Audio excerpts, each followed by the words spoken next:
I'm looking at an organization and joining it as an individual, I might not see some of those behaviors or dynamics that are happening. And so, what are some clues that you would give somebody who's in that position?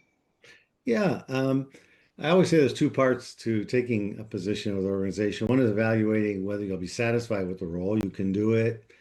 It'll be challenging and interesting, right? Obviously, the other side of the fence, the people you're going to be working with, see you as a good fit, right? But the second part of the equation is culture. Is it a good culture fit? Is it an organization where you feel your values will line up? That it's a place where you can flourish from a culture standpoint. And I've coached some people to take some actions, and I've taken them myself, where upon the offer, I've actually asked them if they can go in for a day and evaluate, just walk the floors, walk what it's like. Come back and interview some people that you haven't had a chance to talk to that you may be working with in other departments. You can perhaps hire some people who no longer work there, why they left. So there are a lot of things you can do to actually ascertain what the culture is like.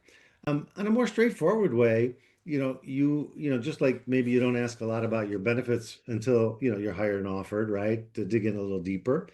You can have those kinds of questions ready too, which is, what are the career growth opportunities? What do you do to support career growth opportunities?